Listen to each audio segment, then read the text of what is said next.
Isu-isu yang selama ini kita dengar, isu tentang meragukan nasab dzurriyyah Nabi SAW yang ada di Indonesia, Anda jangan masuk wilayah itu. Itu akan merusak hubungan hati Anda kepada sesama kaum muslimin. Sudahlah, Anda tidak usah ikut membahas masalah ini, tidak usah ikut-ikutan. Karena apa?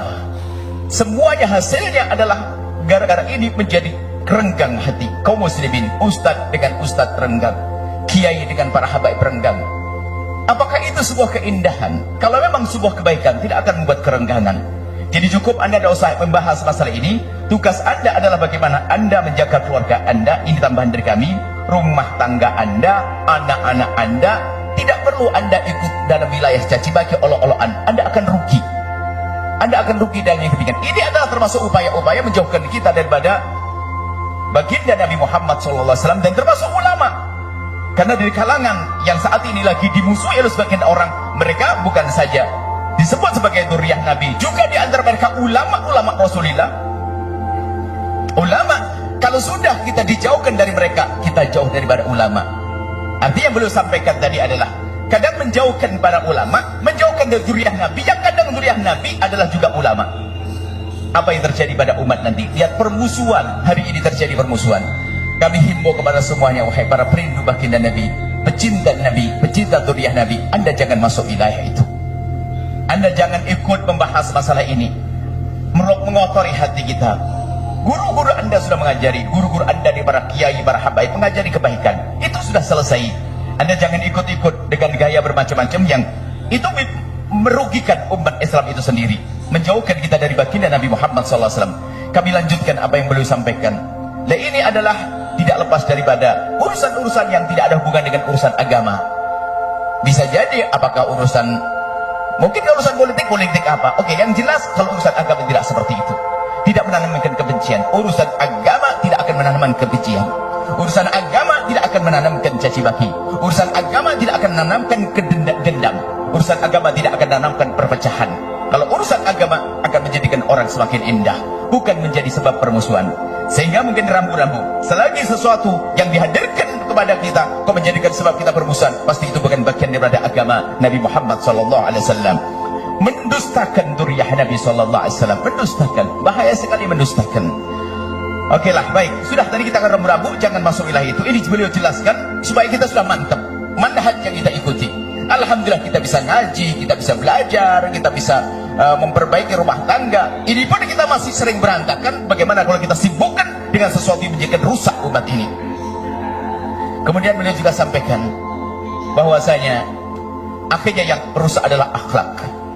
Bagaimana seorang sudah bisa mencaci maki ulama hanya gara-gara dia adalah diduga keturunan Nabi, atau dia diduga dibatalkan, diduga sekedar dugaan saja. Wah, dugaan bahasanya dia tidak sambung dengan Nabi. Gara-gara dugaan begini, lihat, menjadi menafikan ilmunya. Padahal menduga ini adalah ada babnya sendiri masalah ilmu. Kami mohon maaf tidak masuk ke wilayah itu. Kami ingin kukuhkan apa yang sudah Anda pegang itu sudah benar. Guru-guru Anda, para ulama, para kiai, para habaib, itulah yang mengajarkan ilmu Anda. Sudah Anda pegangi. Anda tidak usah pikir yang macam-macam. Ini, kalau sudah Anda meninggalkan mereka, di antara mereka adalah para ulama juga. Bukan sekedar habib atau turun Nabi, tapi ada ulama. Berarti Anda juga meninggalkan keulamaannya, di samping Anda meninggalkan seorang dzurriyyah Nabi SAW. Ini peringatan bagi kita. Sudahlah, kalaupun ada gonjang-ganjing di sana, biarkan mereka yang gonjang-ganjing. Kita ingin tentram damai, kita ingin indah. Itu kiaimu di kampungmu. Bahkan nanti kami akan ada pesan, ayo kembali pada kiai kampung kita juga, kiai di masyarakat kita, ustadz-ustadz baik di kalangan habaib itu kalangan kiai, mereka mengajarkan kebaikan. Tapi kalau sudah Anda mulai masuk wilayah-wilayah pendustaan atau yang mengarah kepada sesuatu yang sangat berat, menafikan nasab dan sebagainya, Anda akan rugi pada akhirnya. Yang jelas yang kita rasakan hari ini, yang jelas bukan masalahnya, akan tapi yang jelas adalah apa? Akibatnya hari ini. Akibatnya, lihat permusuhan, lihat, tidak mesra lagi, tidak indah lagi. Pernah kami sampaikan bahwasanya alhamdulillah kita punya guru-guru. Wahai para perindu ridha Allah, pecinta baginda Nabi, kami punya guru adalah kiai-kiai banyak. Mulai dari kecil kita dididik. Kiai Imron Mahfud, saya serikan dalam sejarah, ada Kiai Robai, muridnya Kiai daripada Kiai Arwani Kudus. kita belajar dari para kiai-kiai, kita belajar pesantren-pesantren, dan juga setelah itu kita menuntut ilmu yang cukup lama di kalangan para habaib. Guru kami adalah Abu Yal Habib Hasan bin Ahmad Baharun. Kemudian setelah itu kami berhijrah ke Yaman, berguru dengan guru mulia Habib Abdullah bin Muhammad Baharun. Mereka mengajarkan apa? Mengajarkan yaitu yang selama ini kami sampaikan kepada semuanya. Bagaimana kita adalah di samping ilmiah juga ada indah. Maka dari itu kami sampaikan dari mimbar mulia ini, tolong adanya berita gonjang ganjing ini Anda tutup. Jangan Anda membahas masalah itu. Anda urusi keluarga Anda, Anda urusi rumah tangga Anda. Yang mau pesantren, urusan pesantren Anda. Menghabiskan waktu membahas masalah itu sudah jelas. Guru-guru kita itu, guru-guru mulia, sudah Anda tidak usah bahas masalah itu. Ini membahayakan sekali. Akhirnya terjadi perusahaan. Yang kami rasakan adalah permusuhan hari ini. Mungkin ada tiba-tiba gara-gara Anda menyanjung satu ustadz atau satu habib, tiba-tiba Anda dicaci dan dimarah. Kok bisa semudah itu orang caci maki hari ini? Begitu mudahnya mencaci maki. Tapi bersyukurlah Anda kalau Anda bukan orang yang mencaci maki. Cukup itu saja. Kalau Anda bukan mencaci maki, Anda beruntung. Kalau Anda hanya dicaci dari Allah, ada keberuntungan di Anda, bukan yang mencaci dan bukan yang mengolok dan bukan yang menfitnah. Ini saja. Kemudian kami lanjutkan, kata beliau bahwasanya belum memberikan kabar gembira. Ketahuilah bahwasanya semua akan berakhir. Fitnah-fitnah itu akan berakhir. Insya Allah nanti akan tentram kembali, indah kembali. Ya, Anda sudah pokoknya pesan. Ini maulid kita adalah sambung hati kepada baginda Nabi, sambung hati kepada ulama Rasulullah, dan sambung hati kepada zuriyah Nabi Sallallahu Alaihi Wasallam. Awas Anda jangan ikut-ikutan, Anda akan rugi. Anda akan rugi dan Anda akan menyesal dengan mengikuti tren heboh hari ini yang merusak hati kita semuanya. Kemudian beliau juga menyebut kepada semuanya, mulai dari kami, dimulai kami adalah kami yang sangat perlu kepada bimbingan beliau, kami sangat perlu pada nasihat beliau. Alhamdulillah kami disebut oleh beliau dan didoakan. Ternyata setelah kami juga adalah Anda semuanya, dari para habaib yang datang di tempat mulia ini, dan juga dari para ulama, para kiai-kiai, para ajengan-ajengan, juga disebut para ibu-ibu, juga para haji-haji, dan para semua yang hadir di sini, dan para solihin dan solihat semuanya. Semoga dengan hadirnya kalian semua ke tempat ini, dari jauh beliau mendoakan semoga Allah memberikan kepada semuanya as-sa'adah, kebahagiaan, dan semoga memberikan kepada semua adalah segala kebaikan, memberikan kepada semuanya adalah mawaddah, dan semoga membuka mata kalian semuanya, membuka mata kalian sehingga bisa melihat mana yang hak dan mana yang batil, hak untuk diikuti dan kebatilan harus dihindari. Dan kemudian beliau juga mendoakan semoga Allah memberikan kepada kalian semua kecintaan yang sesungguhnya kepada baginda Nabi Muhammad sallallahu alaihi wasallam, sehingga kelak kita bisa bersanding berkumpul dengan Nabi Muhammad sallallahu alaihi wasallam. Dan teruslah dalam jalan yang selama ini kalian tempuh, jangan keluar, nanti kita akan sampai dan bergabung dengan Rasulullah sallallahu alaihi wasallam. Ini yang beliau sampaikan, dan semoga Allah mungkin dari dengan tambah panasnya suasana ini, panasnya keadaan udara ini, insya Allah tambah diberi oleh Allah pemahaman ya. Sebab kan janji kalau capek nanti diganti oleh Allah yang lainnya. Terlalu enak nanti tidur, karena panas nggak tidur, jadi bisa mendengar insya Allah ya. Baik, ini saja yang bisa kami sampaikan dari penerjemahan. Tentunya sangat banyak kekurangan, karena yang belum sampaikan adalah luar biasa. Yang jelas kurang. Apa yang kami sampaikan dari terjemahan ini adalah tidak mencapai berapa persen daripada apa yang beliau sampaikan. Belum lagi setiap kalimat dari seorang guru itu adalah penuh hikmah. Mungkin satu kalimat saja kalau kita syarai bisa panjang dan lebar. Bagaimana kita harus menerjemahkan kalimat-kalimat beliau dalam waktu yang singkat ini. Akan tapi biasanya, percaya bahwasanya setiap beliau menyampaikan ceramah satu kali, itu akan, kalau panjenengan Anda perhatikan, itu akan menjadi materi yang akan kami kembangkan sepanjang tahun berikutnya. Semuanya begitu. Isyarat beliau sekali diucap, beliau akan kami terjemahkan dalam terjemah pengajian kami dalam setahun berikutnya, sampai ketemu tahun depan di majelis ini. Tapi jangan begitu kelamaan insyaallah. Ini saja. Nuhibbukum fillah. Assalamualaikum warahmatullahi wabarakatuh. Ketika mereka mengatakan Bahar Smith bahwa keturunan Wali Songo telah terputus 500 tahun, setelah kita uji berdasarkan ilmu nasab dan ilmu sejarah, mereka terputus 550 tahun menurut ilmu sejarah dan 651 tahun menurut ilmu nasab. Karena kitab nasab yang pertama menyebut nama Abdurrahman Segaf dan keluarga itu adalah kitab Tuhfatul Talib pada 996 Hijriah. Dihitung dari mulai wafatnya Ahmad bin Isa di 345 Hijriah, itu 651 tahun kekosongan riwayat. Nah, sedangkan di dalam ilmu nasab itu tidak bisa kita mengisbat nasab kecuali dengan kitab-kitab nasab sebelumnya. Istidlal daripada Ali As-Sakran di abad 9, di mana ketersambungan keluarga mereka Ba'alwi Abdurrahman Segaf itu berdasarkan kitab Tabaqat As-Suluk yang ada di 732 Hijriah di abad 8, itu berarti karena bukan kitab nasab, As-Suluk itu tidak memiliki pegangan yang kuat sebagai sumber sejarah atau sebagai sumber nasab mereka kepada Rasulullah SAW. Oleh karena itu, nasab mereka ini adalah nasab yang sangat lemah, atau bisa dikatakan paling lemah dari seluruh para keturunan-keturunan Nabi yang mengaku sebagai turun Nabi di dunia ini. Nah, kalaulah mereka mengatakan mereka paling sahih, itu faktual, tidak sesuai dengan fakta, di mana setelah ditelusuri tidak ada satupun kitab nasab yang mencatat nama mereka. Sarif Abu Jadid yang mereka membonceng silsilahnya pun sama sekali tidak ada di dalam kitab-kitab nasab. Abad ke-4, 5, 6, 7, 8 itu dicatat sebagai keturunan Nabi, tidak ada. Ketika Sarif Abu Jadid tidak dicatat sama sekali sebagai turunan Nabi, kemudian mereka mencangkok silsilah Sarif Abu Jadid ini, maka cangkokan di atas cangkokan yang lemah adalah sangat-sangat lemah. Bukan hanya sangat lemah, ini sampai masno, maudhu, wa manhul.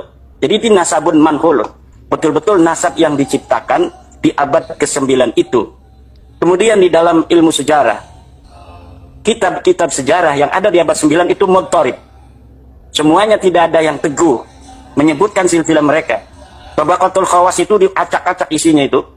Ada interpolasi di mana-mana di sana yang ditahqiq oleh Abdullah Muhammad Al-Habsyi. Itu ada penambahan tentang di mana abun jami'un atau jaddun jami' antara Ba'lawi dan Al-Ahdal. Karena selain mereka itu dulu mencangkok daripada keluarga Sarif Abul Jadid, mulanya mereka itu adalah mengatribusikan diri terhadap keluarga Al-Ahdal, di mana nama-nama seperti Alwi, Ubaid, Isa, Muhammad itu ada di dalam amudun nasab dari keluarga Al-Ahdal. Maka ketika As-Suluk di 732 itu menyebut seorang yang bernama Muhammad bin Sulaiman berhijrah dari Irak ke Hadramaut, kemudian keluarga As-Segaf, ini Abdurrahman Segaf di abad 9, mengatribusikan diri, kakek gua bareng tuh sama kakek lu tuh yang ada di As-Suluk itu. Padahal kakek dia itu sama sekali tidak disebutkan oleh As-Suluk. Jadi ketika Al-Ahdal ini kakeknya yang bernama Muhammad bin Sulaiman ini disebut dalam kitab sejarah, dia berpindah dari kota yang ada di Irak menuju Hadramaut, lalu Abdurrahman As-Segaf ini keluarganya mengatakan, kakek aneh bersama kakek ente datangnya. Nah, kemudian diciptakanlah bahwa kakek aneh dan kakek ente itu adalah bersepupu, bahkan ada salah satunya yang bersaudara. Kalau bersepupu berarti kakeknya satu. Maka nama-nama itu Alwi, Isa, kemudian Ubaid, itu semuanya ada di silsilah Abdurrahman Segaf, ada di silsilah Al-Ahdal ada. Inilah yang kemudian saya menyimpulkan pada awalnya silsilah mereka itu sama dengan Bani Ahdal, yaitu Ubaid bin Isa bin Alwi, bukan seperti yang ada sekarang yaitu dibalik, Alwi bin Ubaid bin Ahmad bin Isa. Kenapa itu sampai terjadi perubahan silsilah itu? Karena di abad 9 Al-Muqrizi itu sudah meragukan silsilah Al-Ahdal. Jadi silsilah Al-Ahdal ini sudah diragukan dan dinafikan bahwa Aon tidaklah sebagai anak daripada Musa Al-Kadzim. Karena Al-Ahdal ini adalah nasabnya Ubaid bin Isa bin Alwi bin Himam bin Muhammad bin Aon bin Musa Al-Kadzim. Musa Al-Kadzim tidak punya anak namanya Aon. Nah, ini pintar keluarga Ba'alwi Abdurrahman Segaf. Dia kemudian mencari-cari, kita jangan di sini. Jadi tadinya itu dia mengaku sebagai syarifnya itu nyantol di Bani Ahdal, nama Alwi, nama Ubaid, nama Isanya itu diambil. Tapi kemudian karena ketahuan di sana itu nasabnya itu terbentur oleh kitab-kitab nasab di mana Musa Al-Kadzim tidak punya nama anak bernama Aon, mereka pindah pelan-pelan. Nah, ketika pindah pelan-pelan di kitab yang sama juga di As-Suluk menemukan silsilah daripada Sarif Abul Jadid. Ini nih silsilah ini nih katanya yang kira-kira kita bisa ngambil di sini, karena di sini tidak ada saudaranya yang ada di Hadramaut. Ketika tidak ada saudaranya berarti tidak akan ada yang mengetahui. Nah, disitulah kemudian mulai di abad 9 ini itu terjadi dinamika antara keluarga Al-Ahdal dan keluarga Balawi, sampai kemudian terbentuklah dengan sendiri Ali As-Sakran ini menulis secara formal dan secara sudah jaziman, tidak ittirab lagi, bahwa nasab mereka bukan lagi dengan Al-Ahdal, tetapi nasab mereka sekarang adalah ke Syarif Abdul Jadid. Lalu bagaimana caranya supaya mereka ini bisa nyangkol bahwa Syarif Abdul Jadid punya kakek namanya Jadid, Jadid ini punya adik namanya Alwi, padahal Alwi ini sama sekali tidak ada dalam kitab As-Suluk. Sama seperti kakek mereka ketika diatribusikan datang bareng bersama kakeknya Al-Ahdal, Muhammad bin Sulaiman, kemudian kakek mereka ini dikatakan bareng sama hijrahnya dengan kakeknya Al-Ahdal, padahal kakeknya Balawi ini sama sekali tidak ada di dalam As-Suluk. Jadi semuanya itu saling cangkok-mencangkok. Kemudian di abad 9, karena mereka juga punya pengikut, ada yang punya muridnya ini memperkuat. Maka pada abad 10 ini mulailah 100 tahun kemudian mulai kuat ini yang namanya nasab daripada Ba'lawi kepada Ahmad bin Isa. Ditambah lagi Al-Maslahur Rawi diciptakan. Sebelumnya itu Al-Ghurarul Baha'id Daud diciptakan 960 Hijriah oleh Khirid. Kemudian Al-Maslahur Rawi di abad 11 diciptakan pula. Semakin kuat, dan dari situlah kemudian banyak ulama yang mengutip dan menukil dari kitab-kitab Balawi. Sehingga seorang Ibnu Hajar mengambil dari kitab Al-Juz'ul Latif dari Abdullah bin Abu Bakar atau Abu Bakar bin Abdullah Al-Idrus. Jadi bukan Ibnu Hajar bertemu dengan Abu Bakar Al-Idrus berguru, tapi Ibnu Hajar ada di Mekah bertemu dengan muridnya Abu Bakar Al-Idrus yang membawa kitab Al-Juz'ul Latif, di mana di dalamnya ada sanad-sanad thariqah, ada sanad libasul khirqah, ditulis oleh Ibnu Hajar.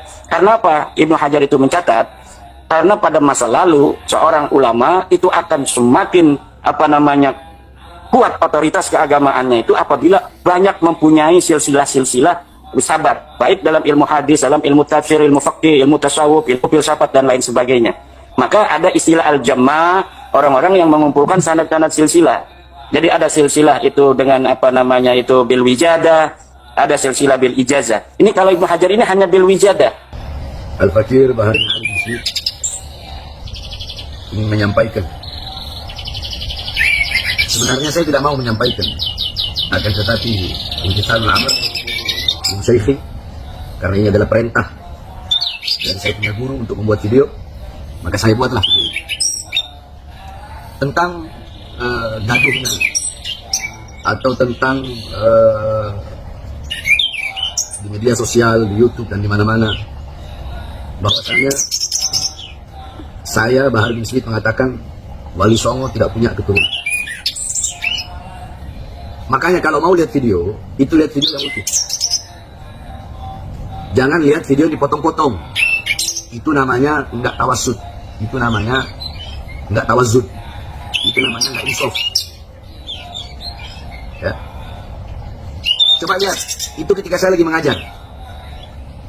Ketika saya sedang mengajar kitab Manhajus Sawi tentang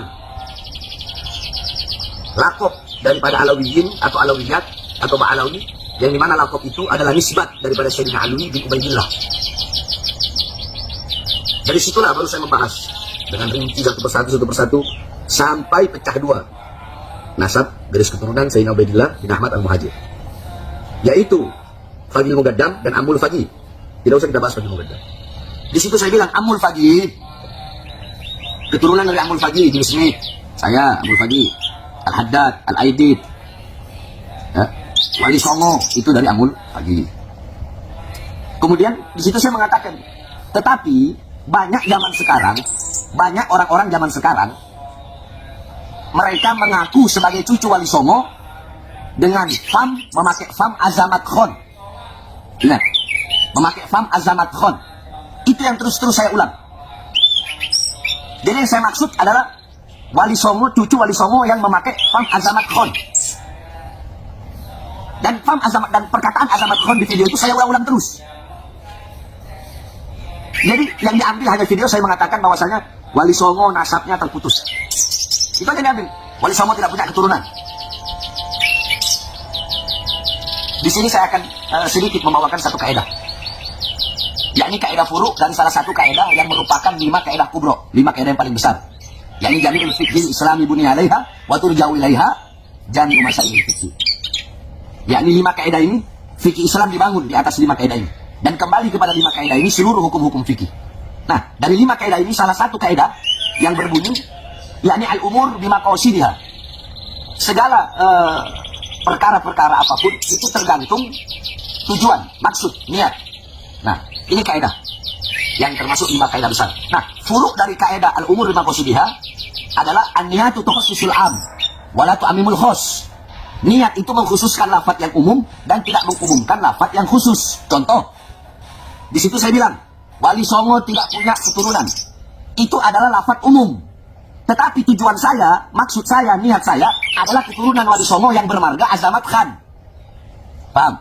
Niat saya dalam mengucapkan lafaz umum tersebut adalah suatu perkara yang khusus. Apa itu? Yaitu terputusnya nasab Azamat Khan sebagai nasab yang sering-sering, yang paling sering dibawa oleh orang-orang atau golongan yang mengaku-ngaku Azamat Khan sebagai keturunan Wali Songo. Paham itu? Andaikan lafaz saya bilang cuma begini, Jami'u Azamat Khan munqati atau mardudun nasab. Semua saya mengatakan Jami'u Azamat Khan mardud wa munqati'un nasab, mardudun wa munqati'un nasab. Andaikan saya berkata seperti itu, ya, yakni semua marga Azamat Khan itu terputus, itu tertolak, berarti saya salah. Kenapa? Berarti saya mengikrarkan bahwa Azamat Khan bukan keturunan Nabi. Jelas salah. Sedangkan saya tidak pernah mengeluarkan lafaz itu. Kalau saya mengeluarkan lafaz Azamat Khan itu terputus, Azamat Khan itu bukan keturunan Nabi, berarti saya menafikan bahwasanya Wali Songo adalah keturunan Nabi. Tetapi kan di situ saya mentakyid, yakni mengikat. Apa yang saya ikat? Yang saya ikat lafaz Azamat Khan dengan lafaz sekarang. Sehingga lafaz saya menjadi suatu lafaz yang khusus bahwa yang dimaksud bahwa nasab Azamat Khan sekarang terputus atau tertolak berdasarkan surat edaran Robito dan Nagoba bahwa Azamat Khan hanya sampai Wali Songo. Jadi ada takyidnya.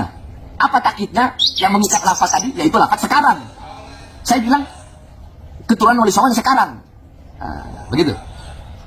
Jadi ini orang-orang yang gagal paham di dalam memaknai pernyataan saya atau ketika saya sedang mengajar. Nah, sekarang Imaduddin, ya. Imaduddin yang memulai itu semua. Imaduddin bahkan mengatakan bahwasanya Sayyidina Ubaidillah itu terputus, bukan terputus, Sayyidina Ubaidillah itu tidak terbukti secara ilmiah. Jadi hanya sampai Ahmad Al-Muhajir. Sedangkan Wali Songo, ya, Wali Songo itu nasabnya bersambung kepada Abdul Malik Azamat Khan bin Alwi Amul Fagi. Yang di mana? Alwi Amul Fagi yang punya anak Abdul Malik Azamat Khan yang merupakan kakek Wali Songo, ini adalah keturunan daripada Sayyidina Ubaidillah bin Ahmad Al-Muhajir yang kata ingat tidak terbukti secara ilmiah. Berarti yang mengingkari siapa? Saya Pak Imad. Semua pemicunya Imaduddin, Yusuf. Mereka pemicunya. Terus kenapa kalian tidak protes? Hah? Sedangkan saya mengatakan Wali Songo tidak punya garis keturunan Wali Songo tidak ada. Yang saya maksud tidak ada dengan lafaz yakni sekarang yang mengaku-ngaku sebagai Azamat Khan. Kalau memang ada turunan Wali Songo yang bukan dari Azamat Khan, wallahu a'lam, saya tidak tahu itu. Karena setahu saya Robito dan Nagoba telah mengeluarkan surat Azamat Khan hanya sampai di Wali Songo. Imaduddin ketika berkata seperti itu, dia bukan hanya menafikan habaib, tapi Wali Songo juga dia nafikan. Bahkan seluruh habaib di Indonesia, di seluruh dunia dia nafikan. Jawab. Dia menafikan, berarti dia nggak percaya Wali Songo. Berarti menurut dia Wali Songo tidak terbukti secara ilmiah. Nah, yang bikin gaduh ini siapa? Nggak mungkin saya merespon, nggak mungkin saya bereaksi, nggak mungkin ada asap kalau nggak ada api. Masalul mu'min masalul zahab. Inna fakta alaiha ihmarat. Perumpamaan mukmin bagaikan emas. Emas enak dilihat, sejuk, menawan. Tapi kalau kau tiupkan api, itu emas akan memerah. Yang meniupkan api siapa? Imad. Mending kalau fakta-fakta ilmiahnya benar. Terus pakai ada yang mau mengatakan mencabut pernyataan saya sampai hari kiamat. Saya Bahar bin Smith tidak akan pernah mencabut pernyataan saya bahwasanya Azamat Khan putus sampai di Wali Songo berdasarkan surat edaran Robito dan Nagoba. Sampai saya mati, saya tidak akan mencabut pernyataan itu. Suruh minta maaf, lebih baik saya mati daripada saya harus minta maaf. Karena yang saya sampaikan adalah benar. Yang saya ketahui melalui para ulama-ulama yang ahli nasab dalam hal ini. Terus ada yang bilang kalau Bahar bin Smith tidak mencabut pernyataannya maka akan jalur hukum. Jalur hukum, silahkan. Ayo, jalur hukum. Mau pidana kek, mau perdata kek, jalur hukum, silahkan jalur hukum. Jalur hukum. Bukan sejengkal, sekelincing pun saya gak bakal mundur. Saya akan tegak berdiri, membela nasab dari keturunan Rasulullah SAW. Nah, adapun kalau kalian yang mengatakan Wali Songo bukan dari jalur Sayyidina Hussein, tetapi dari jalur Sayyidina Hasan, itu urusan kalian, bukan urusan saya. Urusan saya adalah Azamat Khan. Wali Songo tidak memiliki keturunan Azamat Khan, titik. Berdasarkan 2 surat edaran yang saya baca dan yang saya ketahui dari guru-guru saya. Kalian mau ancam saya jalur hukum, silahkan jalur hukum. Sejengkal pun saya nggak bakal mundur. Kalian yang mengadu domba, kalian yang bikin kisru, kalian yang bikin rame. Tetap, Bahar bin Smith akan tegak berdiri, membela Robito Alawiyah, membela Nagobatul Ashraf dari oknum-oknum golongan-golongan yang ingin menghancurkan Robito Alawiyah sehingga menfitnah para habaib. Sebenarnya sekali lagi saya tidak ingin membuat video ini, tapi intihalul amr dari guru saya, maka saya buat video ini saja. Sekali lagi, mau jalur hukum, kalian pikir saya takut, silahkan ambil jalur hukum. Sejengkal pun saya nggak bakal mundur.